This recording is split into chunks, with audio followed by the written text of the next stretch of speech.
Punctuation जिसे हिंदी में विराम चिन्ह के नाम से जाना जाता है। अब ये पंक्चुएशन क्या होता है, ये जो लोग इंग्लिश और हिंदी दोनों ग्रामर को पढ़ते होंगे उनको निश्चित रूप से इसकी जानकारी होगी। हिंदी हो, इंग्लिश हो या उर्दू हो, यानी कि जो भी भाषाएं हम लोग पढ़ते हैं हर भाषा में इसका इस्तेमाल होता है।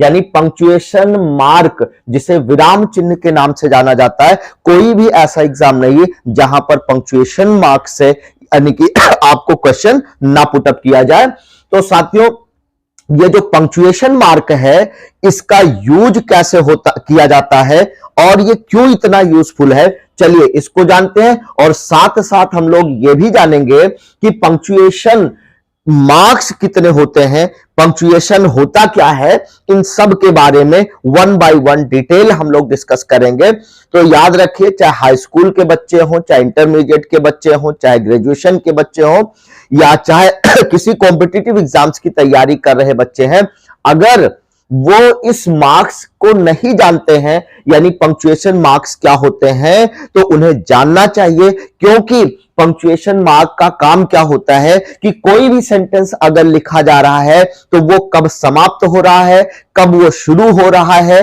कहां पर हमें सेंटेंस को एब्रिविएट करना, शॉर्ट करना है, कहां पे सेंटेंस को फुल करना है, कहां पर हमें क्वेश्चन मार्क लगाना है, कहां पर कॉमा लगाना है, कहां पर डबल कॉमास लगाना है, कहां पर हमें अपॉस्ट्रोफी यूज करना है, कहां सेमी कॉलन यूज करना है, कहां पर कॉलन यूज करना है, कहां पर हाइफन यूज करना है, कहां पर एक्सक्लेमेशन मार्क लगाना है, कहां पर कोटेशन मार्क लगाना है, कहां पर कैपिटल लेटर्स लिखना है। ये सारे पॉइंट्स जो होते हैं दोस्तों क्या कहे जाते हैं, पंक्चुएशन मार्क्स कहा जाता है। जैसे कि नाम ही है पंक्चुएशन यानी कि विराम चिन्ह। तो पंक्चुएशन मार्क में मुख्यतः आप देखेंगे कि ये कुछ पॉइंट रखे गए साथियों, जैसे फुल स्टॉप लिखा हुआ है ये हमारा पंक्चुएशन मार्क होता है, क्वेश्चन मार्क है ये पंक्चुएशन होता है, पंक्चुएशन मार्क है, कॉमा है, डबल या फिर सिंगल कोटेशन मार्क्स होता है, अपॉस्ट्रोफी है, सेमीकोलन है, कॉलन है, हाइफन है, एक्सक्लेमेशन मार्क है, कैपिटल लेटर्स हैं, ये सभी क्या है, ये है हमारे पंक्चुएशन मार्क्स। आइए इनको आइडेंटिफाई करें। पहले हम जाने कि ये बनते कैसे हैं। अगर फुल स्टॉप की बात करें दोस्तों तो सबसे सरल होता है फुल स्टॉप को समझना, लेकिन फुल स्टॉप का बड़ा ही इंपॉर्टेंट रोल होता है। अब फुल स्टॉप ऐसे यानी कि एक डॉट होता है, सिर्फ इस तरह से एक डॉट होता है जिसे हम क्या कहते हैं, फुल स्टॉप कहते हैं। अभी इसका यूज देखेंगे कि कहां कहां पर फुल स्टॉप यूज किया जाएगा, इसका प्रयोग कहां किया जाएगा, वो सारी चीजें पहले हम चिन्हों को देखें, मार्क्स को देखें कि जो पंक्चुएशन मार्क्स होते हैं, विराम चिन्ह होते हैं, उनको देख करके हम पहले आइडेंटिफाई हो जाए यानी खुद आश्वस्त हो जाए कि ये होते कैसे हैं। यानी जब तक आप किसी चीज को देख करके डिसाइड नहीं करोगे और उसका फिर यूज हमें जानना होगा। ये दूसरा होता है क्वेश्चन मार्क। दोस्तों क्वेश्चन मार्क जो इस तरह से बनाया जाता है, इस तरह का जो साइन होता है, चिन्ह होता है, उसे हम क्या कहते हैं, क्वेश्चन मार्क। यानी कि सारे चिन्हों से आप भली भांति परिचित हैं, लेकिन फिर भी आपको जानना जरूरी है और साथ में उसका यूज कैसे होता है यह निश्चित रूप से आप जानेंगे। तो कॉमा क्या होता है साथियों, यानी कि इस तरह का जो साइन बना होता है नीचे, वहां पर आप देखेंगे ये कॉमा होता है। ये डबल और सिंगल कोटेशन मार्क्स क्या होते हैं साथियों, जब इस तरह का आप देखेंगे, इस तरह का यानी कि दो कॉमास लगा होता है ऊपर इस तरह से और उसके बाद इस तरह से लगा होता है, तो इसे हम डबल कोटेशन मार्क्स के नाम से जानते हैं। ये होता है डबल कोटेशन मार्क। और सिंगल कोटेशन मार्क साथियों क्या होता है, जब हम एक बार इस तरह से एक बार ऊपर की तरफ और एक बार नीचे की तरफ ये जो है पॉइंट लगाया जाता है, तो इस तरह से होता है ये सिंगल कोटेशन मार्क। तो आपने देखा कि डबल कोटेशन मार्क इस तरह का बना होता है, सिंगल कोटेशन मार्क्स आप देखेंगे इस तरह से बना होता है, कॉमा इस तरह से होता है, यानी कि यहां पर एक डॉट होता है और नीचे जो है कर्व करके टेढ़ा करके थोड़ा से इस तरह से लगाया जाता है, इसको क्या कहते हैं, कॉमा कहते हैं। ये होता है क्वेश्चन मार्क जो हंसिए की तरह होता है, क्या होता है, ये होता है क्वेश्चन मार्क, ठीक है।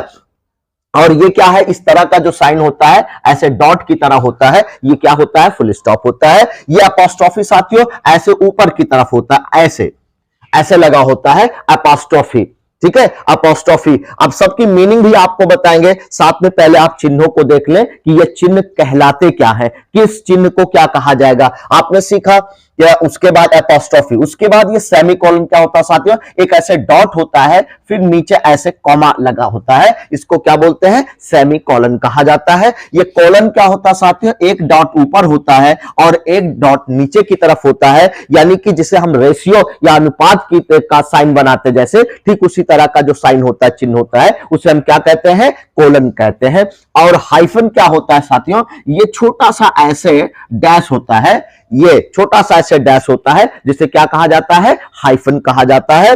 और एक्सक्लेमेशन मार्क क्या होता है साथियों, इस तरह का जब साइन आप देखेंगे कि एक लाइन ऊपर होती है और नीचे डॉट लगा होता है, इसको इसे एक्सक्लेमेशन मार्क कहते हैं, या फिर इसे इन्वर्टेड आई भी कहा जाता है। क्योंकि आई का मतलब आप जानते ही हैं, जब हम लोग कैपिटल और स्मॉल लेटर में अल्फाबेट पढ़ते हैं तो वहां पर एक लेटर होता है आई। अब आई में आप देखते होंगे कि नीचे की तरफ नहीं बल्कि ऊपर की तरफ जो है ऐसे करके एक बिंदी लगा करके, एक पॉइंट लगा करके लिखा जाता है, लेकिन ये इसका उल्टा कर दिया गया, नीचे कर दिया गया है, तो नीचे करके एक पॉइंट रख दिया गया नीचे, तो ये क्या कहलाता है, exclamation mark, mark of exclamation, या फिर इसे इन्वर्टेड आई के नाम से भी जाना जाता है। कैपिटल लेटर्स तो आप साथियों जानते ही होंगे, स्मॉल लेटर, कैपिटल लेटर जो हम लोग पढ़ते आए हैं, छोटा अक्षर और बड़ा अक्षर, इसका भी बड़ा रोल होता है कि कहां पर हमें कैपिटल लेटर लिखना है, कहां पर स्मॉल लेटर लिखना है। तो ये थे पंक्चुएशन मार्क।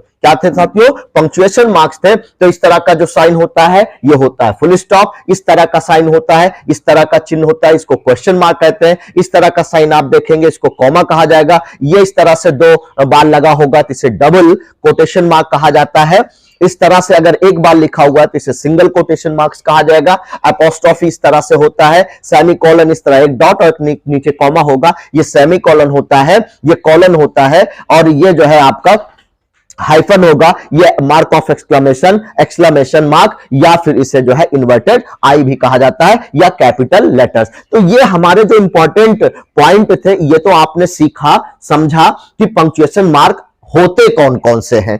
तो ये इनका अब यूज हम लोगों को सीखना है कि इनका यूज, क्योंकि देखिए जब कोई सेंटेंस लिखा जाता है तो कहां पर हमें रुकना है, कितना रुकना है, कब आगे बढ़ना है, कब सेंटेंस कंप्लीट करना है, तो उस तरह की चीजों को एक्सप्रेस करने के लिए या सेंटेंस में फील करवाने के लिए, भावनाओं को व्यक्त करने के लिए भी पंक्चुएशन मार्क का बहुत ही इंपॉर्टेंट रोल होता है। अगर आप कहीं पर यानी कि डायरेक्ट अगर आप किसी चीज को लिख रहे हैं तो वहां पर जो फील आनी चाहिए सेंटेंस को पढ़ने के बाद, वो जो हमारा रीडर है वो समझ नहीं पाएगा। तो इसलिए सेंटेंस में फीलिंग भी आए, भावनाओं को भी व्यक्त किया जा सके। तो भावनाओं को कब व्यक्त कर सकते हैं, जब सही जगह पर, सही स्थान पर क्या लगाना होगा, पंक्चुएशन मार्क लगाना होगा। तो दोस्तों एक ही वीडियो में कोशिश की जाएगी कि पंक्चुएशन मार्क्स के सारे क्वेश्चन कंप्लीट हो जाए। उसके बाद एक और सेट आपको दिया जाएगा जिसमें टोटल एग्जाम्पल होगा, प्रैक्टिस करवाई जाएगी। लेकिन पहले आप इसका यूजेस देखें कि कहां पर किसका यूज किया जाता है। तो चलिए साथियों आप शुरू करते हैं। सबसे पहला पॉइंट लिया गया है यूज ऑफ फुल स्टॉप, यानी कि ये जो फुल स्टॉप होता है साथियों, इसका यूज हम कहां कहां करते हैं। तो देखिए पहला पॉइंट ये है कि असर्टिव और इंपेरेटिव सेंटेंसेस के अंत में। तो सबसे पहले हमें यह जानना है कि असर्टिव सेंटेंस वैसे तो 4 प्रकार के होते हैं, लेकिन जनरली किताबों में आप देखेंगे 5 प्रकार के सेंटेंसेस देखने को मिलते हैं। पहला होता है असर्टिव सेंटेंस, दूसरा होता है इंटेरोगेटिव सेंटेंस, तीसरा होता है इंपेरेटिव सेंटेंस, चौथा होता है एक्सक्लेमेटरी सेंटेंस, पांचवा होता है ऑप्टेटिव सेंटेंस। तो साथियों एक्सक्लेमेटरी का ही एक पार्ट माना जाता है ऑप्टेटिव सेंटेंस। तो इसलिए अगर आपसे क्वेश्चन पूछा जाता है कि हाउ मैनी टाइप्स ऑफ या how many kinds of sentences, कितने टाइप के होते हैं सेंटेंसेस, तो आंसर क्या होगा, एग्जैक्ट आंसर क्या होगा, एक्चुअल आंसर क्या होगा, 4 होता है। कितना होता है, 4 होता है। जो भी आप देखेंगे अच्छी स्टैंडर्ड किताबें होंगी उसमें 4 ही प्रकार के सेंटेंसेस दिए जाते हैं, लेकिन अलग अलग किताबों में अलग अलग टाइप के सेंटेंसेस वहां पर दिए गए हैं। तो ये जो असर्टिव सेंटेंस होता है दोस्तों, असर्टिव सेंटेंस भी 2 टाइप के होते हैं, एक अफर्मेटिव होता है, एक नेगेटिव होता है, एक अफर्मेटिव दूसरा नेगेटिव। जैसे लिखा हुआ दिस इज माई बुक लिखा साथियों, तो दिस इज माई बुक क्या है, एक असर्टिव सेंटेंस है। अगर लिखा होता this is not my book, ये मेरी बुक नहीं है, तो ये होता आपका असर्टिव। लेकिन असर्टिव का कौन सा पार्ट होगा, नेगेटिव पार्ट होगा। तो असर्टिव दो टाइप्स के होते हैं, एक होता अफर्मेटिव और दूसरा होता है नेगेटिव। तो चाहे असर्टिव का अफर्मेटिव पार्ट हो या सेंटेंस में असर्टिव का नेगेटिव पार्ट दिया गया हो साथियों, तो जब ये सेंटेंस कंप्लीट हो जाएगा तो फुल स्टॉप लगेगा। जब तक आप फुल स्टॉप नहीं लगाएंगे तब तक सेंटेंस इनकंप्लीट माना जाएगा। तो इसलिए जब कभी भी असर्टिव सेंटेंस दिखे और वो कंप्लीट हो जाए, या आप लिख रहे हो कोई सेंटेंस और असर्टिव है, असर्टिव का अफर्मेटिव या नेगेटिव जो भी है, अगर वो सेंटेंस कंप्लीट हो जाए, अगर सेंटेंस कंप्लीट हो जाए तो आपको क्या लगाना पड़ेगा, फुल स्टॉप। तो असर्टिव सेंटेंस का अफर्मेटिव नेगेटिव चाहे जो भी पार्ट होगा, कंप्लीट होने के बाद क्या लगता है, फुल स्टॉप लगता है। असर्टिव सेंटेंस साथियों हमेशा किससे स्टार्ट होता है, सब्जेक्ट से स्टार्ट होता है। किससे स्टार्ट होगा, एक सब्जेक्ट से स्टार्ट होता है, फिर उसके बाद वर्ब होती है, उसके बाद ऑब्जेक्ट या कोई कॉम्प्लीमेंट होता है या कोई अदर पार्ट्स होगा साथियों। लेकिन जब कभी भी असर्टिव सेंटेंस होगा और कंप्लीट होगा तो वहां क्या लगाएंगे, फुल स्टॉप लगाएंगे। इसी तरह से जब कोई इंपेरेटिव सेंटेंसेस आएगा, कौन सा सेंटेंस, इंपेरेटिव, हिंदी में से आज्ञा सूचक वाक्य कहा जाता है। इंपेरेटिव सेंटेंसेस साथियों हमेशा मेन वर्ब की फर्स्ट फॉर्म से स्टार्ट किया जाता है, और सेंटेंस जब कंप्लीट होगा तो अगर इंपेरेटिव सेंटेंस है, आज्ञा सूचक वाक्य है, तब भी क्या लगाएंगे, फुल स्टॉप का प्रयोग करेंगे। तो आपको बताया गया पहला यूज हमें फुल स्टॉप का कहां करना है, जब कोई असर्टिव सेंटेंस होगा या कोई इंपेरेटिव सेंटेंस होगा और वो कंप्लीट हो रहा है, तो जैसे ही कंप्लीट होगा क्या लगाएंगे, फुल स्टॉप लगाएंगे। जैसे कम हियर लिखा हुआ है, यहां आओ, गो देयर, वहां जाओ, ओपन द बुक, बुक को खोलो, ओपन द गेट, गेट को खोलो। तो ये सारे सेंटेंसेस साथियों क्या है, इंपेरेटिव सेंटेंस है। अगर यही सेंटेंस आपका नेगेटिव पार्ट में ही क्यों ना दिया हो, अगर वो इंपेरेटिव है या असर्टिव सेंटेंस है, तो चाहे वो अफर्मेटिव पार्ट में हो या इंपेरेटिव पार्ट, नेगेटिव पार्ट में हो, सेंटेंस कंप्लीट होने के बाद क्या लगाना है, फुल स्टॉप लगाना है। आई होप कि ये पॉइंट क्लियर हो गया होगा कि असर्टिव और इंपेरेटिव सेंटेंसेस जहां कहीं भी खत्म होंगे, जैसे खत्म होते हैं, जैसे समाप्त होते हैं, वहां पर क्या लगाना होगा, फुल स्टॉप लगाना होगा। चलिए यूज ऑफ फुल स्टॉप देखते हैं, दूसरा कहां फुल स्टॉप का यूज होता है साथियों, एब्रीविएशन या इनिशियल्स के साथ। कहां पर, एब्रीविएशन या इनिशियल के साथ क्या लगाना चाहिए, फुल स्टॉप का प्रयोग करना चाहिए।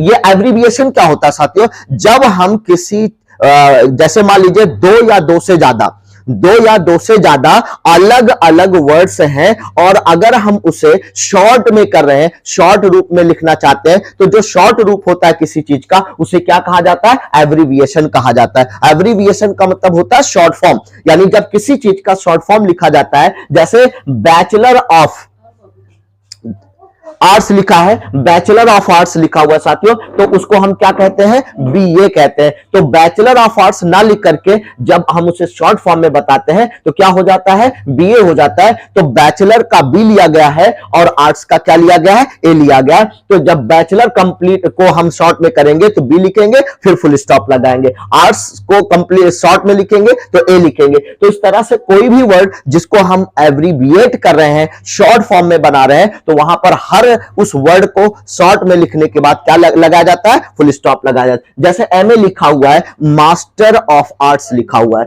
तो ऐसे एमए के बाद, एम के बाद क्या लगाया गया, स्टॉप लगा दिया गया। ए के बाद क्या लगा दिया गया, स्टॉप लगा दिया गया। तो दोस्तों फुल स्टॉप का दूसरा प्रयोग कहां होता है, जब कभी भी हम क्या करते हैं, किसी बड़े वर्ड को या दो से ज्यादा वर्ड अगर है उसे हम शॉर्ट करते हैं, तो उसका हर वर्ड जब एक लेटर बन जाता है, जैसे बैचलर का बी एक लेटर बन गया, आर्ट्स का ए एक लेटर बन गया, उसे एक लेटर में लिखा गया, यानी एब्रीविएट कर दिया गया, शॉर्ट कर दिया गया, तो हर लेटर के बाद क्या लगाया जाता है, फुल स्टॉप लगाया जाता है। ऐसे पीएचडी लिखा जाएगा, डॉक्टर ऑफ फिलॉसफर होता है साथियों, तो यहां पीएचडी अगर लिखा है तो पीएच का शॉर्ट फॉर्म करेंगे वो तो पीएच हो जाएगा, और डी का जब शॉर्ट डॉक्टर का करेंगे तो यहां डी के बाद फुल स्टॉप लगाएंगे। इसी तरह से साथियों एमएलए लिखा हुआ है, मेंबर ऑफ लेजिस्लेटिव असेंबली लिखा हुआ है, मेंबर ऑफ लेजिस्लेटिव असेंबली लिखा हुआ है, तो मेंबर के बाद मेंबर का हमने एम ले लिया तो स्टॉप लगा दिया, लेजिस्लेटिव का एल ले लिया तो स्टॉप लगा दिया, असेंबली का ए ले लिया, यहां स्टॉप लगा दिया। तो मेंबर ऑफ लेजिस्लेटिव असेंबली को जब शॉर्ट फॉर्म में, एब्रिविएट फॉर्म में लिखा गया तो हर लेटर के बाद क्या लगाया गया, फुल स्टॉप लगाया गया। तो साथियों जब हम किसी चीज को क्या करते हैं, एब्रिविएट करते हैं, ऐसे एमपी लिखा है, मेंबर ऑफ पार्लियामेंट अगर लिखा हुआ है तो मेंबर के बाद मेंबर को हमने शॉर्ट में क्या बना दिया, एम बना दिया। पार्लियामेंट को शॉर्ट में क्या बना दिया, पी बना दिया। तो एम के बाद और पी के बाद क्या लगाया गया, फुल स्टॉप लगाया गया। उसी इस तरह से इनिशियल, यानी कि जब हम किसी चीज को शॉर्ट फॉर्म, यानी जैसे किसी का फुल फॉर्म होता है, वैसे ही इनिशियल का मतलब भी होता है जब हम किसी चीज को स्टार्ट करते हैं शॉर्ट फॉर्म के साथ, जैसे मिस्टर लिखा हुआ है तो मिस्टर को पूरा कंप्लीट ना लिख करके, ठीक है, ऐसे मिसेज लिखा जाता है तो उसको हम क्या करते हैं, शॉर्ट फॉर्म में बनाते हैं और उसकी स्टार्टिंग करते हैं, तब वहां पर क्या लगाएंगे, फुल स्टॉप लगाएंगे। तो जहां कहीं भी एब्रिविएशन होता है, शॉर्ट फॉर्म होता है, या किसी चीज को स्टार्टिंग से ही हम इनिशियल करते हैं, तब वहां पर भी हम क्या करते हैं, इनिशियल, लोग क्या क्या कहते हैं, इनिशियल में साइन करते हैं। यानी कि शॉर्ट फॉर्म में जब कोई चीज लिखते हैं तो वहां पर क्या लगाया जाता है, फुल स्टॉप लगाया जाता है। साथियों आई होप कि फुल स्टॉप का यूज आपने अच्छे से समझा होगा। इन केस अगर आपको लगता है कि यहां कोई डाउट रह गया तो प्लीज कमेंट करके जरूर बताइएगा, और बहुत सारे एग्जांपल आपको दिए जाएंगे ताकि आपका हर डाउट अच्छे से क्लियर हो सके। बस मेरा आप लोगों से यही रिक्वेस्ट है कि जो लोग चैनल पर नए हो प्लीज चैनल को सब्सक्राइब करें, लाइक करें और शेयर करें, और कमेंट जरूर किया करें कि आपको यह सेशन कैसा लग रहा है। तो चलिए नेक्स्ट यूजेस देखते हैं साथियों। यूज ऑफ क्वेश्चन मार्क कहां यूज किया जाता है, यानी प्रश्नवाचक चिन्ह जिसे हम कहते हैं, तो ये क्वेश्चन मार्क कहां लगता है साथियों, देखिए इंटरोगेटिव सेंटेंसेस के अंत में। तो इसका एक ही यूज आपको देखने को मिलेगा जनरली कि यूज ऑफ क्वेश्चन मार्क, यानी कि जब हम किसी से प्रश्न पूछते हैं, कोई भी प्रश्न पूछे, चाहे यस या नो टाइप का हो, यानी यस या नो में जवाब दिया जाएगा, हेल्पिंग वर्ब से स्टार्ट होने वाला होगा, या WH फैमिली का कोई भी वर्ड लेकर के अगर हम क्वेश्चन पूछ रहे हैं, तो जो इंटरोगेटिव सेंटेंस होते हैं उनके अंत में क्या लगाया जाता है, क्वेश्चन मार्क। साथियों तो क्वेश्चन मार्क कैसे बनता है, इस तरह का जो साइन होता है उसको हम क्या कहते हैं, क्वेश्चन मार्क कहते हैं। तो यूज ऑफ क्वेश्चन मार्क में आपको क्या देखना है कि ये इंटरोगेटिव सेंटेंसेस के अंत में ही आते हैं। जैसे व्हाट इज योर नेम लिखा हुआ है, व्हाट इज योर नेम लिखा हुआ है कि आपका नाम क्या है, जैसे पूछा गया आपका नाम क्या है, what is your name, what's your name, तो क्या लगा दिया गया, क्वेश्चन मार्क लगा दिया गया। सेंटेंस कंप्लीट हुआ लेकिन क्या था, इंटरोगेटिव। जब असर्टिव सेंटेंस कंप्लीट होता है तो फुल स्टॉप लगता है, इंटरोगेटिव सेंटेंस कंप्लीट होता है तो क्या लगता है, क्वेश्चन मार्क लगाया जाता है। वेयर डू यू स्टडी, आप कहां पढ़ाई करते हो, वेयर डू यू स्टडी, तो क्वेश्चन मार्क लगा हुआ है क्योंकि ये इंटरोगेटिव सेंटेंस है, और इंटरोगेटिव सेंटेंस जब कंप्लीट होता है क्या लगाते हैं साथियों, क्वेश्चन मार्क लगाते हैं। तो लेकिन कभी कभी आप देखेंगे कि दो या दो से ज्यादा सेंटेंसेस लिखे होते हैं और उनके बीच में कभी कभी क्वेश्चन वर्ड आ जाता है, तो साथियों वो इंटरोगेटिव सेंटेंस नहीं है, क्योंकि वहां पर एक नाउन क्लॉज का प्रयोग करते हुए सेंटेंस को ज्वाइन करके एक कॉम्प्लेक्स सेंटेंस बनाया गया होता है, जबकि उसमें भी व्हाट आएगा, वेयर आएगा, हु आएगा, इस तरह का वर्ड आपको देखने को मिलेगा, लेकिन वो इंटरोगेटिव सेंटेंस नहीं होता है, इसलिए वहां पर फुल स्टॉप लगता है। क्या लगता है, फुल स्टॉप लगता है, क्वेश्चन मार्क नहीं लगता है। चलिए नेक्स्ट यूज देखते हैं दोस्तों। ये बहुत ही सबसे ज्यादा आप ये कह लीजिए कि very very most important point होता है पंक्चुएशन का, कि कॉमा का यूज कहां किया जाएगा, कहां किया जाएगा कॉमा का यूज साथियों। चलिए देखते हैं पहला यूज इसका कहां होता है, एक ही पार्ट्स ऑफ स्पीच के एक जैसे वर्ग के शब्दों को अलग करने के लिए। अब इसका मतलब हिंदी में और आसान भाषा में समझिए साथियों, जब एक ही पार्ट्स ऑफ स्पीच, पहले तो पार्ट्स ऑफ स्पीच जानिए कि ये हमारे पार्ट्स ऑफ स्पीच जिनकी संख्या कितनी होती है, 8 होती है। नाउन हो गया, प्रोनाउन हो गया, वर्ब हो गई, एडजेक्टिव हो गया, एडवर्ब हो गया, प्रेपोजिशन हो गया, कंजंक्शन हो गया, इंटरजेक्शन हो गया, ये हमारे 8 पार्ट्स ऑफ स्पीच होते हैं दोस्तों। ये जो 8 पार्ट्स ऑफ स्पीच होते हैं, अगर उनमें एक ही टाइप का, मान लीजिए जैसे नाउन एक साथ 4-5 आ गए, 4-5 नाउन आ गए, या एक साथ 4-5 एडजेक्टिव आ गया, या एक साथ 2 या 2 से ज्यादा एडवर्ब आ गए, या एक से ज्यादा 2 या 2 से ज्यादा आप कह सकते हैं एक साथ एक साथ तीन या तीन से ज्यादा, दो या दो से ज्यादा कोई भी पार्ट्स ऑफ स्पीच अगर एक साथ आ रहा है तो उन सबको अलग करने के लिए उनके बीच में कॉमा लगाया जाता है। जैसे आप एग्जांपल लीजिए, एग्जांपल से बेहतर समझ में आएगा। जैसे लिखा है सचिन, सौरभ, गौतम, दीपक। अब दोस्तों यहां आपको यह देखना है कि ये जो सचिन है एक लड़के का नाम है, तो नाम किसी का भी हो तो वो नाउन कहलाता है, तो ये क्या हो गया, नाउन हो गया। यहां पर सौरभ है, ये भी किसी बच्चे का नाम है, तो ये भी नाउन हो गया। गौतम यहां पर क्या है, ये भी क्या है, एक बच्चे का नाम है, इसलिए ये भी नाउन हो गया। यहां दीपक क्या है, एक बच्चे का नाम है, इसलिए ये भी क्या हो गया, ये भी नाउन हो गया। तो ये देखिए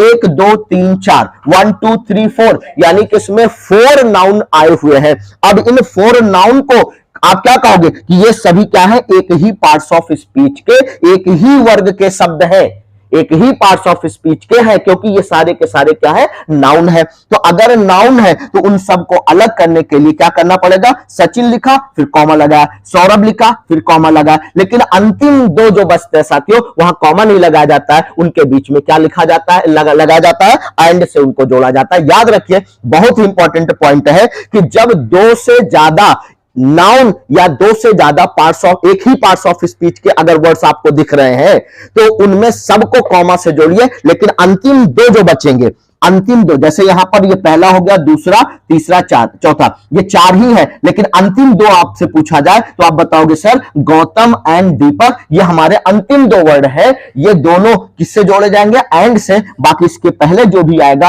वो किससे जोड़ा जाएगा, कॉमा लगा करके जोड़ा जाएगा। तो कॉमा का पहला इंपॉर्टेंट यूज क्या है कि जब एक ही पार्ट्स ऑफ स्पीच के एक जैसे वर्ड आए हो, वर्ग के एक ही जैसे शब्द आए हो, यानी कि एक ही पार्ट्स ऑफ स्पीच के कई शब्द अगर एक जैसे हो तो उनको अलग करने के लिए क्या किया जाता है, कॉमा लगाया जाता है, इसलिए यहां पर कॉमा। लेकिन अंतिम दो जो बचेंगे उनके बीच में कॉमा नहीं लगता, उनको किससे जोड़ा जाता है, एंड से। तो क्या बना गया, Sachin, Saurabh, Gautam and Deepak are my classmates, ये मेरे सभी क्या है, क्लासमेट है। क्लासमेट साथियों कहा जाता है क्लास में पढ़ने वाले को, क्लास में पढ़ने वाले बच्चे को क्या कहते हैं, क्लासमेट कहते हैं। जैसे एक ही क्लास में एक साथ बहुत सारे बच्चे हैं तो वो सब एक साथ पढ़ रहे हैं, इसलिए वो सब क्या है, एक दूसरे के क्लासमेट हैं, ठीक है। अगर वो एक साथ खेल रहे हैं तो उनको प्लेमेट कहा जाता है, क्या कहते हैं, प्लेमेट कहा जाता है। तो इसी तरह से अलग अलग जगहों पर काम करने वाले लोगों को अलग अलग नाम दिया जाता है।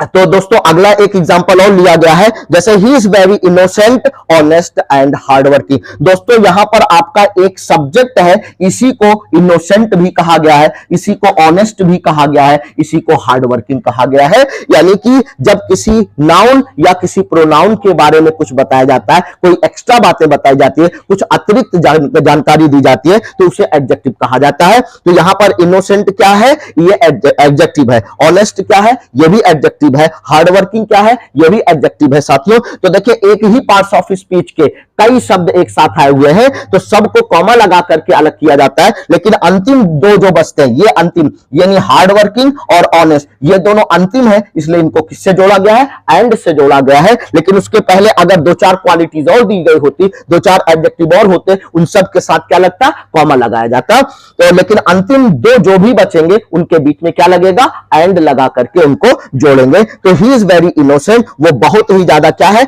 इनोसेंट है, मासूम है, ऑनेस्ट है, ईमानदार है, और क्या है, हार्ड वर्किंग है, परिश्रमी है, मेहनती है। ओके चलिए नेक्स्ट, इसका यूज कहां होता है साथियों, कि डेट को ईयर से अलग करने के लिए। यानी कि अगर आपको एक ही सेंटेंस में डेट भी दी गई है, यानी तारीख भी दी गई है और वर्ष भी दिया गया है, ठीक है, डेट भी दी गई है और ईयर भी दिया गया, तो उन दोनों को एक साथ जहां आपको लिखना है उनके बीच में क्या लगाएंगे, कॉमा लगाएंगे। एग्जांपल देखिए तब समझ में आएगा साथियों। जैसे she was born on May 15, 1990, तो शी वॉज बॉर्न, उसका जन्म हुआ था, कब हुआ था साथियों, 15 मई को हुआ था और 1990 को। तो यहां पर दो चीजें आप देखने को पाएंगे कि यहां पर देखिए साथियों आपको डेट भी दी गई है, May 15 दिया गया, और ये क्या है, आपका ईयर दिया गया। तो यानी कि जब आपको डेट और ईयर दोनों एक साथ दिए हो तो डेट को ईयर से अलग करने के लिए क्या करना पड़ेगा, आपको कॉमा लगाना पड़ेगा। तो जहां पर डेट और ईयर एक साथ आते हैं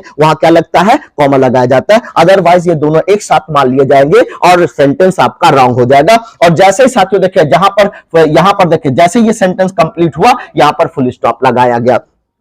तो she was born on May 1990। दोस्तों नेक्स्ट एग्जांपल है आई गॉट द जॉब, मुझे जॉब मिली थी ऑन नवंबर 5 2008 में। मुझे जॉब कब मिली थी? नवंबर 5 2008 में जॉब मिली थी। तो यहां पर देखिए डेट भी दी गई है और यहां पर साथ में क्या दिया गया? ईयर भी दिया गया, वर्ष भी दिया गया। तो दोनों को अलग करने के लिए क्या यूज किया जाएगा? कॉमा लगाया जाएगा, इसलिए कॉमा। यानी कि जब आपको डेट दिया जाए और साथ में क्या दिया जाए? ईयर भी दिया जाए, वर्ष भी दिया जाए, तो तारीख और साल दोनों दिया गया हो तो वहां पर हमें क्या करना होगा? कॉमा लगा के दोनों को अलग करना होगा। आई होप कि आपने अच्छे से समझ लिया होगा। अगर कोई भी दिक्कत होती है तो प्लीज कमेंट करते रहिएगा।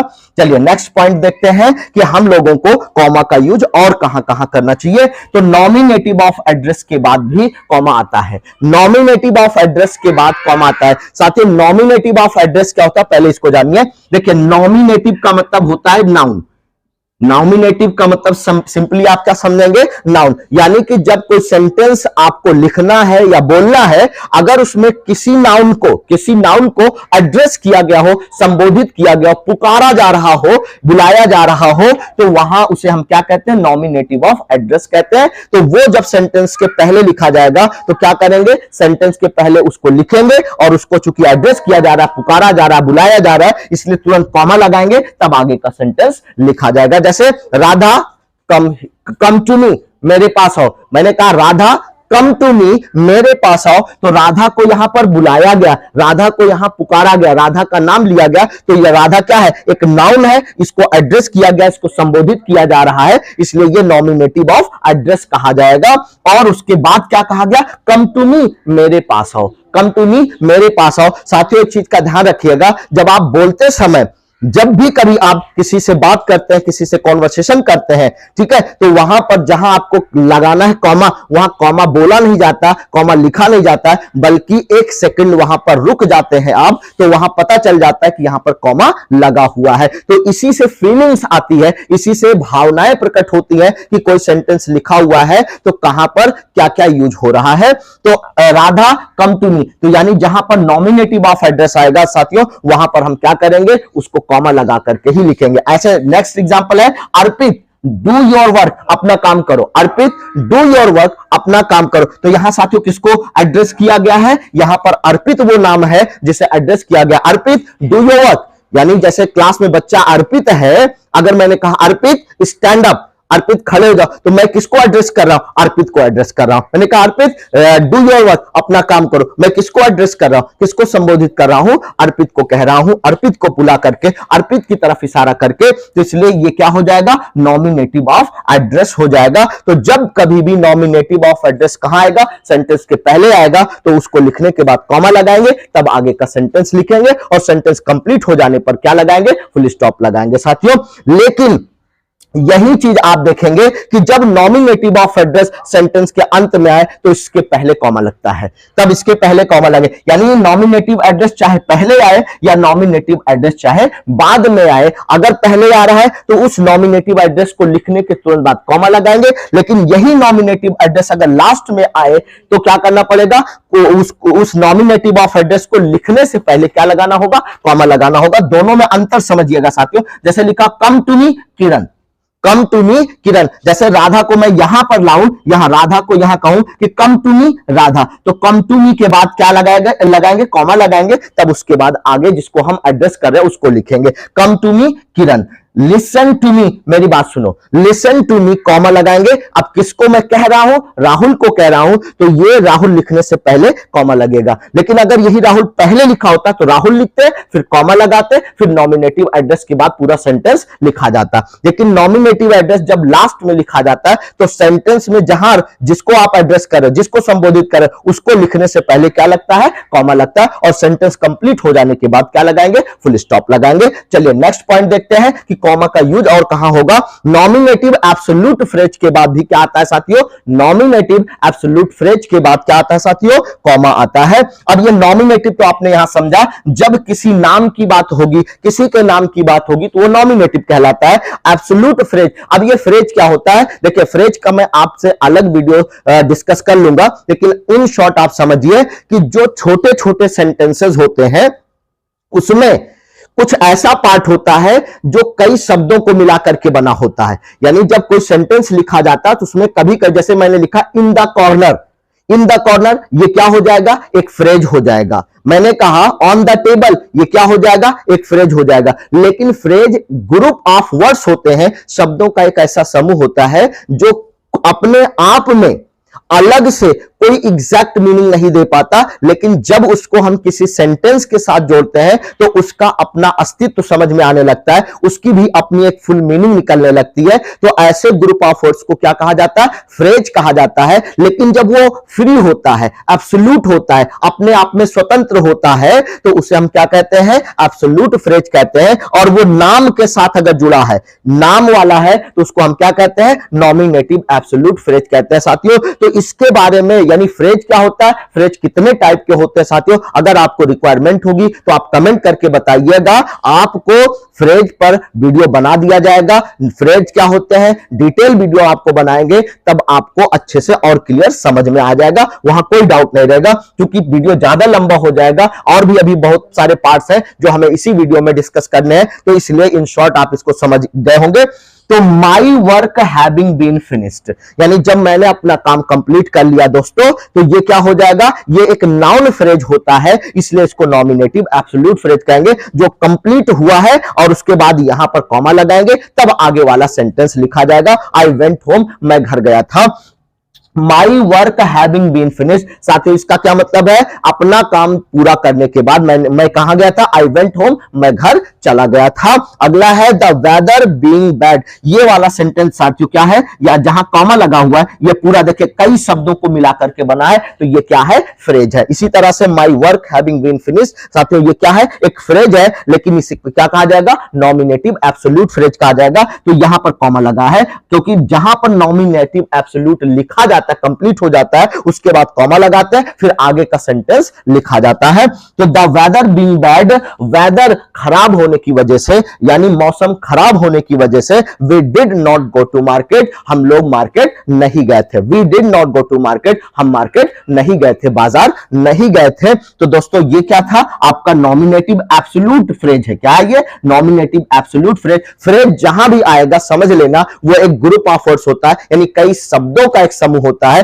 वो अकेले नहीं होगा। अगर फ्रेज लिखा है तो फ्रेज का मतलब ही होता है जहां पर दो या दो से ज्यादा शब्दों को मिला करके कोई ग्रुप बनाया गया हो, वो क्या कहलाता है? फ्रेज कहलाता है। लेकिन उसका अपना कंप्लीट सेंस तभी निकलेगा वो जब किसी के साथ जुड़ेगा। साथियों खाली इतना लिखा हो द वेदर बीइंग बैड, मौसम खराब होने के कारण, अब इतना कहने से कुछ भी समझ में नहीं आएगा। लेकिन अगर इसके बाद आगे का कोई सेंटेंस लिखा गया है, इसके साथ जोड़ा गया है, तभी आपको एग्जैक्ट मीनिंग क्लियर हो पाएगी। तो आई होप कि ये सारे पॉइंट जो अभी डिस्कस किए गए समझ में आ गया होगा। चलिए अब उसके बाद स्टार्ट करते हैं नया पॉइंट। चलिए साथियों अगला क्वेश्चन हम लोग डिस्कस करने वाले हैं पंक्चुएशन का।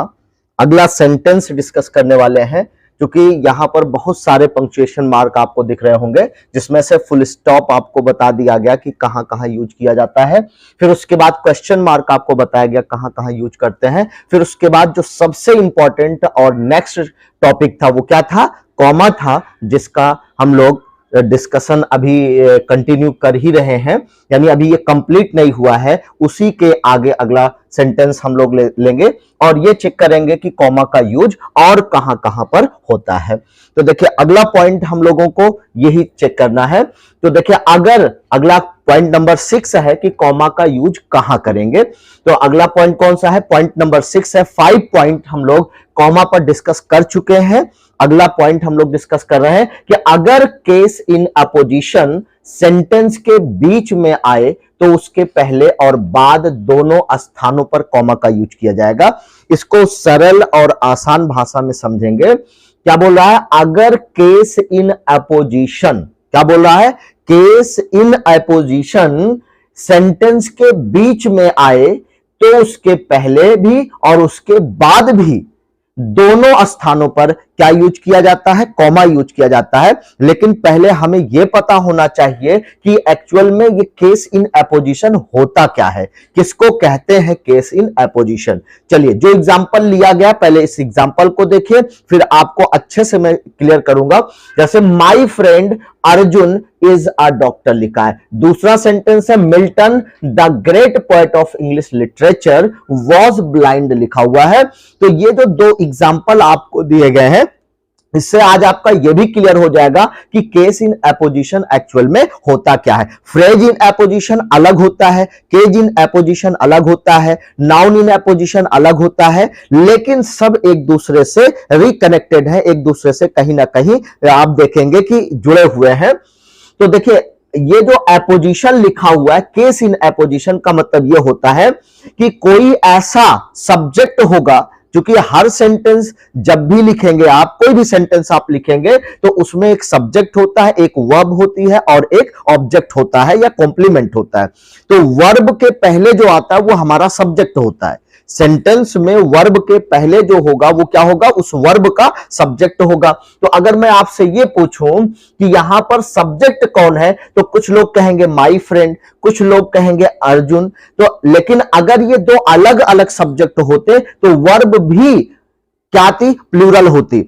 वर्ब कैसी होती, प्लूरल होती, यानी एक से ज्यादा सब्जेक्ट होने पर वो प्लूरल माना जाता है, और जब सब्जेक्ट प्लूरल होता है तो वर्ब भी प्लूरल ही ले आते हैं। लेकिन यहां पर तो सिंगुलर वर्ब का यूज किया गया है। क्यों किया गया है, क्योंकि देखिए ये जो अर्जुन वर्ड लिखा हुआ है यहां पर, ये हमारा केज इन एपोजिशन है। क्या है, केज इन एपोजिशन है। केज इन एपोजिशन वो होता है जिसके बारे में कोई बात ऑलरेडी कही जाती है, यानी कि जब एक ही टाइटल को दो या दो से अधिक, एक टाइटल को, एक नाम को दो या दो से अधिक टाइटल दे दिया जाता है। जैसे मैंने कहा, किसी एक पर्सन का नाम, किसी भी एक पर्सन का नाम लिया और उस पर्सन का कॉलिंग नेम भी दूसरा होता है। जैसे जहां पर भी आप रहते हैं, हर एक व्यक्ति किसी ना किसी दूसरे नामों से पुकारा जाता है, तो उसका वो जो कॉलिंग नेम है, उसका वो जो बुलाने वाला नाम होता है, या उसका जो अलग से टाइटल होता है, उसी को हम क्या कहते हैं, एपोजिशन कहा जाता है, केस इन एपोजिशन होता है। तो जैसे यहां कहा, क्या बोला गया, माय फ्रेंड, फिर कहा गया अर्जुन, यानी कि अर्जुन को ही माय फ्रेंड कहा गया, और माय फ्रेंड कौन है, अर्जुन है। यानी कि एक व्यक्ति का दो टाइटल दिया गया, यानी कि अर्जुन तो उसका पहले से ऑलरेडी नाम रखा गया, और उसे क्या बोला जा रहा है, क्या कहा जा रहा है, यह कहा गया है फ्रेंड। तो इस तरह से जैसे एक व्यक्ति के कई टाइटल होते हैं, तो वो सारे टाइटल उसके क्या क्या कहे जाएंगे, केस इन एपोजिशन कहा जाएगा। क्या कहा जाएगा, केस इन एपोजिशन। जैसे महात्मा गांधी को क्या कहा जाता था, कुछ लोग बापू कहते हैं, महात्मा गांधी को क्या कहते हैं, द फादर ऑफ नेशन कहते हैं, राष्ट्रपिता कहते हैं। तो इस तरह से एक ही व्यक्ति के जब अलग अलग नाम दिए जाते हैं तो वो क्या कहलाता है, केज इन एपोजिशन कहलाता है। तो वो बीच में रखा जाता है, जिसको हम केज इन एपोजिशन कहते हैं, वो वर्ब से पहले और सब्जेक्ट के बाद रखा जाता है। तो ये आपका वर्ब है और ये माय फ्रेंड क्या है, सब्जेक्ट है, इन दोनों के बीच में रखा जाएगा। तो क्या बोला जा रहा है, अगर केज इन एपोजिशन, तो यहां पर केज इन एपोजिशन आपका क्या बन रहा है साथियों, यहां पर बन रहा है अर्जुन आपका केज इन एपोजिशन इस सेंटेंस में। तो क्या बोला गया कि अगर केज इन एपोजिशन, यानी ये जिसकी मैं बात कर रहा हूं, सेंटेंस के बीच में आए, कहां पर आए, सेंटेंस के बीच में आए, जैसे यहां पर बीच में आ गया, तो उसके पहले और उसके बाद दोनों स्थानों पर क्या यूज होगा, कॉमा यूज होगा। तो यहां पर भी देखिए कॉमा आया है और यहां पर भी कॉमा आ रहा है, यानी कि जहां पर ये केज इन एपोजिशन होगा उसके पहले भी और उसके बाद भी दोनों स्थानों पर हम क्या यूज करेंगे, कॉमा लगाएंगे। क्या लगाएंगे, कॉमा लगाएंगे। इसी तरह से देखिए यहां पर मिल्टन की बात की गई है। मिल्टन यानी जॉन मिल्टन, जो इंग्लिश लिटरेचर पढ़ते हैं, बड़ा ही फेमस नाम है, बहुत ही अच्छे व्यक्ति थे जॉन मिल्टन साहब। इन्होंने बहुत सारी रचनाएं की है, बहुत, ये इंग्लिश के बहुत महान कवि माने जाते हैं, पोएट माने जाते हैं। देखो मिल्टन को क्या कहा गया है, the great poet of English literature. क्या बोला गया है? The great poet of English literature कहा जा रहा है। किसको कहा जा रहा है? मिल्टन को कहा जा रहा है। तो यहां पर केज इन एपोजिशन क्या बना, यानी मिल्टन को जो टाइटल दिया गया वही हमारा क्या बन जाएगा? केज इन एपोजिशन बन जाएगा। तो the great poet of English literature यही हमारा क्या है? केज इन एपोजिशन हो जाएगा, क्योंकि ये किसको कहा गया है? मिल्टन को कहा गया है। तो जब किसी भी व्यक्ति को किसी दूसरे नाम से, किसी दूसरे टाइटल से क्या किया जाता है? उसको नवाजा जाता है, उसको बुलाया जाता है, उसको पुकारा जाता है, तो वो उस व्यक्ति का क्या हो जाएगा? केज इन एपोजिशन। और जब केज इन एपोजिशन भी आता है और वो व्यक्ति भी लिखा जाता है, तो उस केज इन एपोजिशन के पहले और केज इन एपोजिशन जहां खत्म हो रहा है उसके बाद, यानी दोनों स्थानों पर क्या आएगा? कॉमा आएगा। क्या आएगा? कॉमा आएगा। जैसे कि यहां कॉमा लगा है, फिर यहां कॉमा लगा है, इसीलिए वॉच का प्रयोग किया गया, क्योंकि मिल्टन और the great poet of English literature कोई दोनों अलग अलग नहीं है, ये दोनों क्या है? सेम है। इसलिए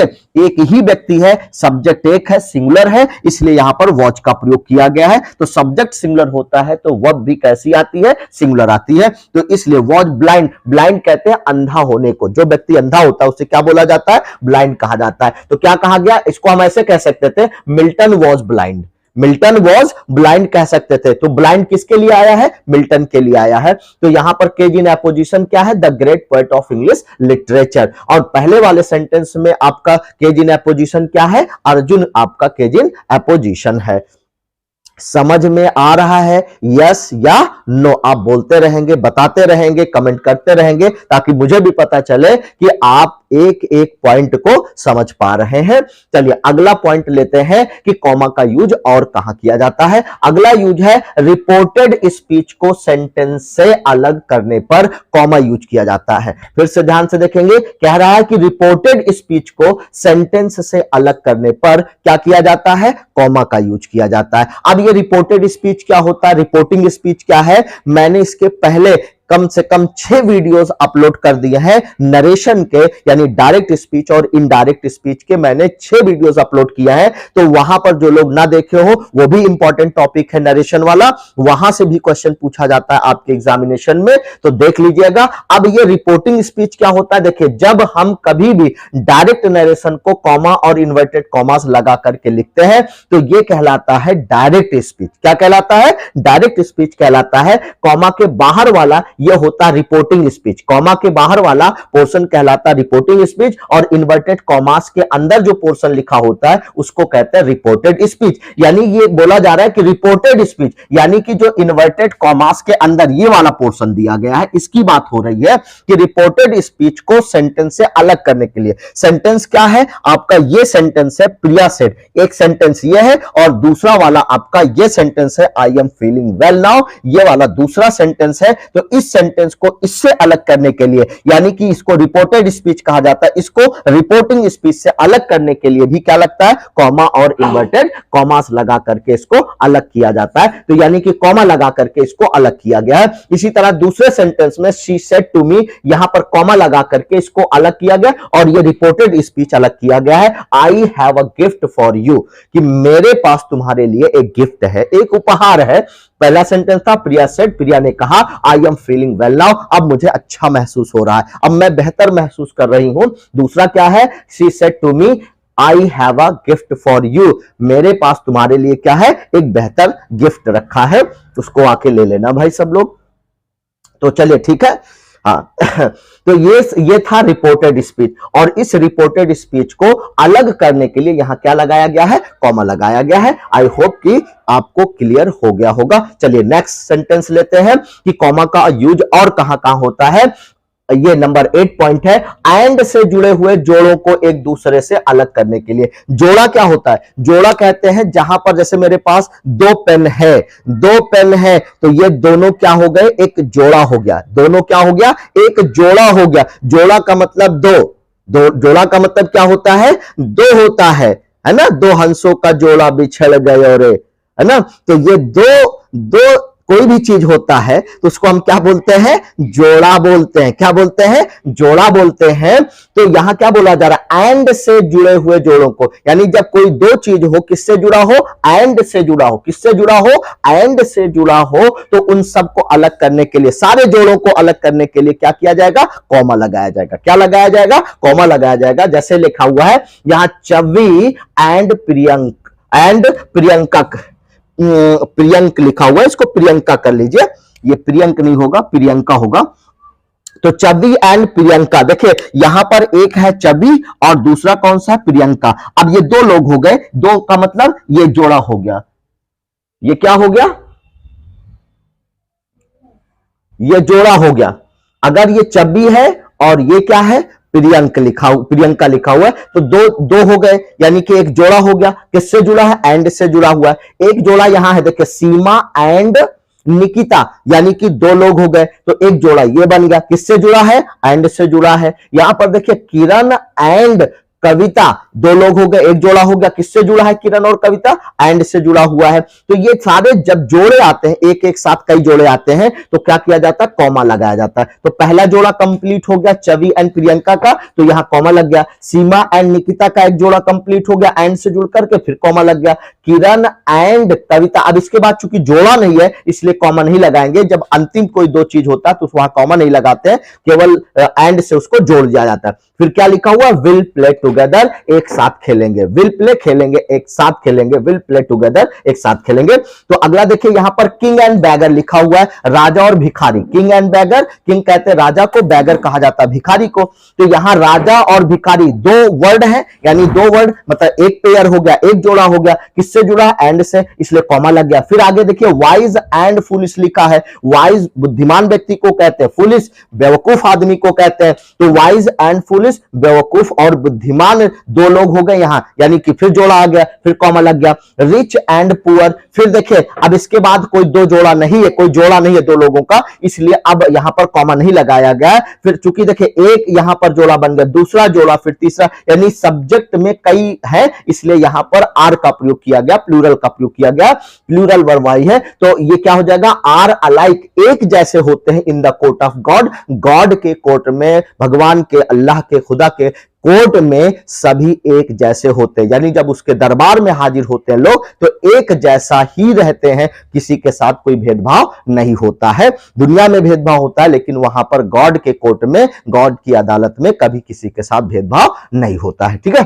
तो देखिए इनको अलग करने के लिए क्या लगाया जाता है, कॉमा। तो क्या बोला गया, एंड से जुड़े हुए जोड़ों को एक दूसरे से अलग करने के लिए। जब एंड से कई जोड़े जुड़ जाते हैं तो उन सब को अलग अलग करने के लिए, एक जोड़ा दो लोगों का हुआ, उनको अलग, वो पूरे हुए, फिर आगे लिखने के लिए फिर कॉमा लगेगा। फिर दूसरा जोड़ा पूरा हुआ, फिर कॉमा लगाएंगे। फिर तीसरा जोड़ा पूरा हुआ, फिर कॉमा। लेकिन अगर उसके बाद नहीं है कोई और जोड़ा तो वहां पर कॉमा नहीं लगेगा, डायरेक्ट वर्ब लिख करके ऑब्जेक्ट या कॉम्प्लीमेंट पूरा कर लेंगे। ठीक है, चलिए अगला पॉइंट लेते हैं।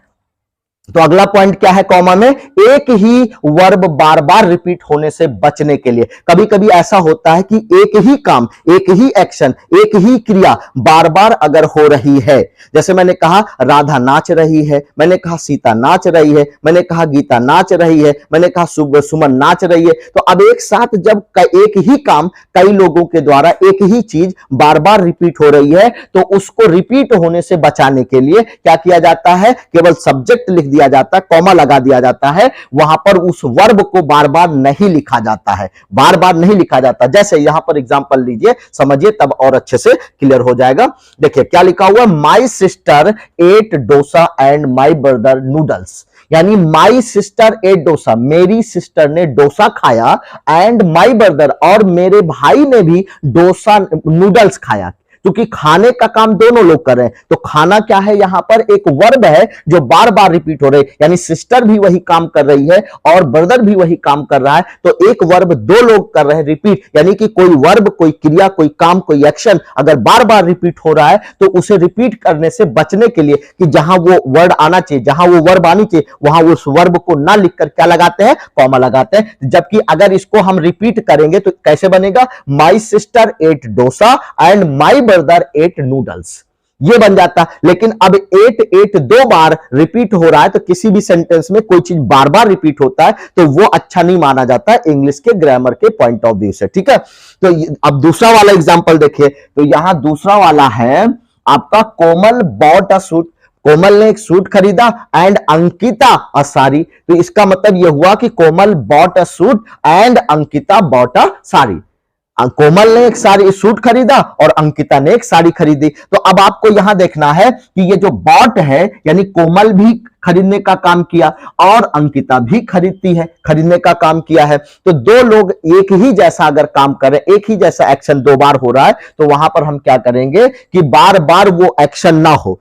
एक्शन, क्रिया, वर्ब किसे कहते हैं? जो काम हम लोग कर रहे हैं ये सारे काम क्या है? ये सारे काम एक्शन है। जैसे उठना, बैठना, खाना, पीना, सोना, लेटना, टीवी देखना, कोई भी काम, जैसे हम पढ़ रहे हैं या पढ़ा रहे हैं, तो ये सभी काम क्या है? वर्ब है। ये सभी एक्शन होते हैं। तो अगर कोई एक्शन दो लोग कर रहे हैं, तीन लोग कर रहे हैं, चार लोग कर रहे हैं या और ज्यादा लोग कर रहे हैं एक ही काम, तो उस काम को बार बार लिखा नहीं जाता है, बल्कि जहां वो वर्ब आनी चाहिए वहां पर हम क्या करेंगे? कॉमा लगा देंगे, उस वर्ब को हटा देंगे। तो इससे सेंटेंस छोटा भी बनेगा, इफेक्टिव भी बनेगा, प्रभावशाली बनेगा।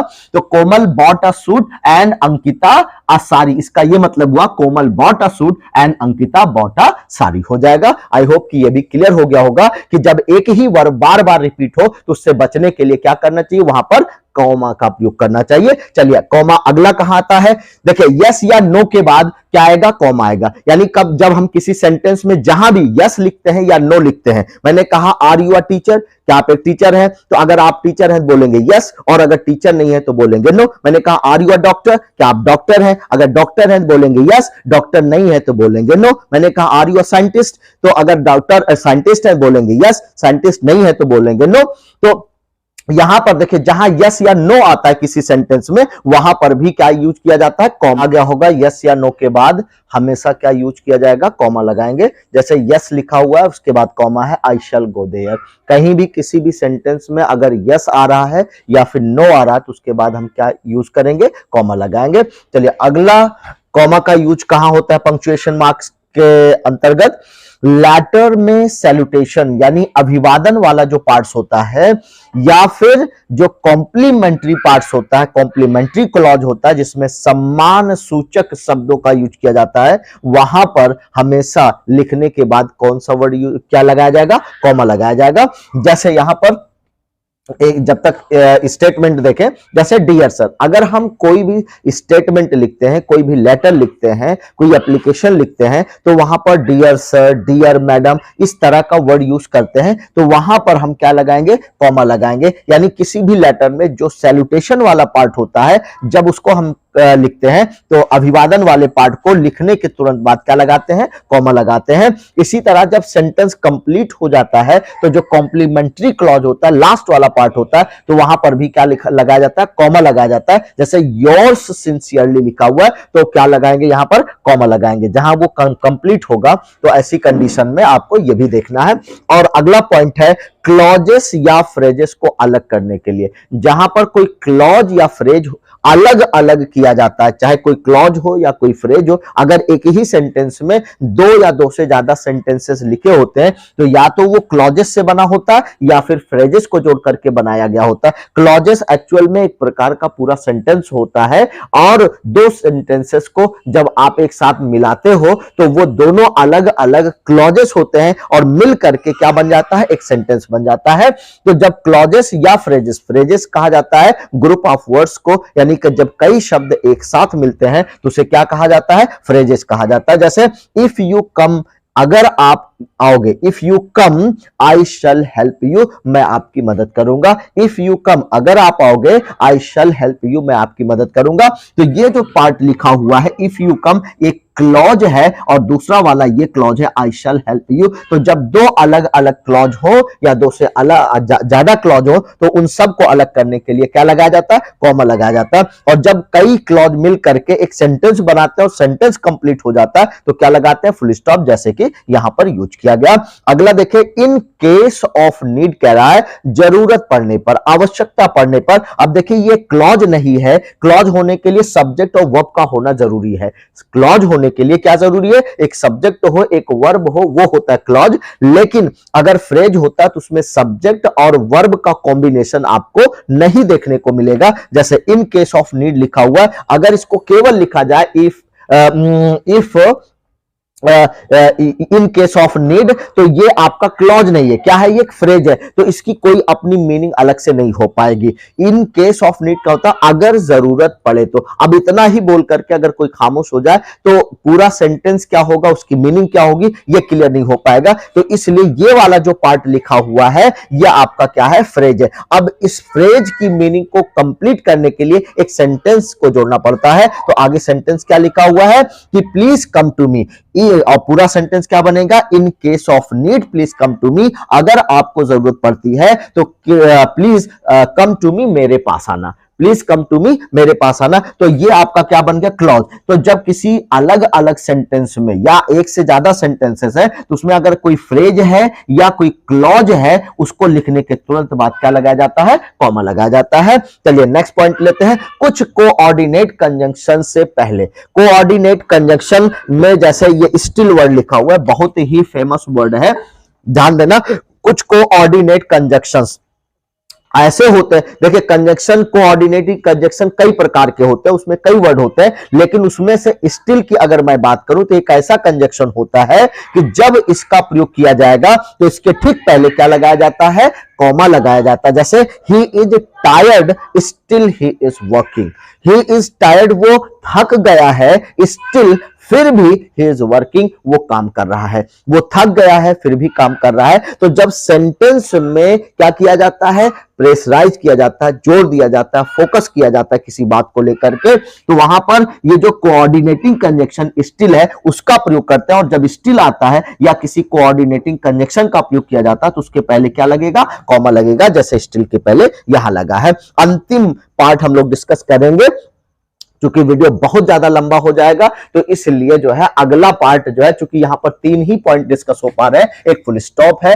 दूसरा क्वेश्चन मार्क है, तीसरा कॉमा। चूंकि कॉमा सबसे बड़ा होता है पंक्चुएशन मार्क में, इसका सबसे ज्यादा यूज बताया गया है, तो इसलिए बाकी और उतने बड़े नहीं है। अगले वीडियो में हम कोशिश करेंगे कि डबल इन्वर्टेड कॉमास या कोटेशन मार्क या सिंगल कोटेशन मार्क होगा, अपोस्ट्रोफी है, सेमीकोलन है, कोलन है, हाइफन है, एक्सक्लेमेशन मार्क है, कैपिटल लेटर्स है, इनको भी डिस्कस करके एक अलग वीडियो बना दिया जाए ताकि उसको भी आप देख लें, ताकि आपका ये पंक्चुएशन वाला जो पोर्शन है ये कंप्लीट हो जाए। उसके बाद फिर एक दो सेट डाला जाएगा वीडियो जिसमें आप प्रैक्टिस करेंगे, केवल वो प्रैक्टिस सेट होगा। लेकिन जब तक आप इसको नहीं जानेंगे कि किस पंक्चुएशन मार्क का कहां कहां यूज होता है तो वहां पर आपसे मिस्टेक होने के चांसेस बढ़ जाते हैं। तो इसलिए मिस्टेक ना हो, उससे बचने का तरीका है कि पहले आप इस वीडियो को अच्छे से समझें कि कौन सा पंक्चुएशन मार्क कहां आएगा। चलिए लास्ट वाला है कि कुछ शब्दों और फ्रेजेस, जैसे अभी फ्रेज बताया गया कि ग्रुप ऑफ वर्ड्स होता है उसको फ्रेज कहते हैं, तो जैसे कुछ शब्द ऐसे हैं या कुछ फ्रेजेस ऐसे हैं उनको मेंशन किया गया है, ये तो है ही, लेकिन इनके अलावा भी आप देखेंगे कि वो भी मिलेंगे, लेकिन ज्यादातर यहां से मिल जाएंगे। जैसे हाउ एवर हो गया, देयरफॉर हो गया, डाउटलेस हो गया, हेंस हो गया, टू हो गया, आफ्टर ऑल हो गया, इन शॉर्ट हो गया, मोर ओवर हो गया, नेवरदलेस हो गया, एट लीस्ट हो गया, ऑफ कोर्स हो गया, फाइनली हो गया, में हो गया।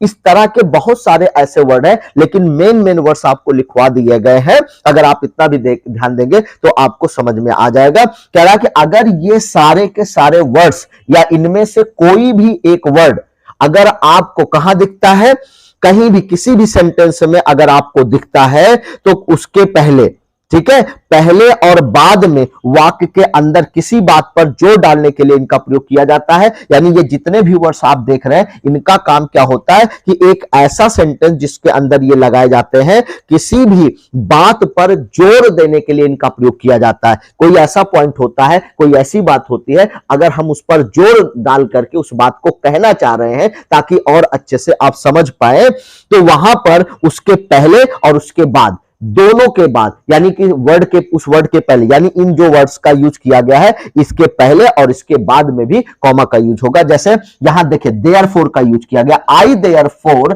कैन नॉट गो देयर, मैं इसलिए यहां पर देयरफॉर का मतलब क्या है, इसलिए I therefore can not go there, वहां नहीं जा सकता हूं, मैं इसीलिए वहां नहीं जा सकता हूं, मैं इसीलिए वहां नहीं जा सकता। जैसे मान लीजिए हम दो लोगों के बीच में झगड़ा हुआ है और पापा ने कहा कि वहां जाना है, तो क्या कहेंगे हम, इस कह रहे हैं ना कि मैं इसीलिए वहां नहीं जा सकता हूं कि वो अच्छा आदमी नहीं है, वो अच्छा व्यक्ति नहीं है, तो मैं इसीलिए वहां नहीं जा सकता। तो देयरफॉर का यूज किस लिए किया जा रहा है, किसी बात को ज्यादा फोकस करने के लिए यूज किया जा रहा है।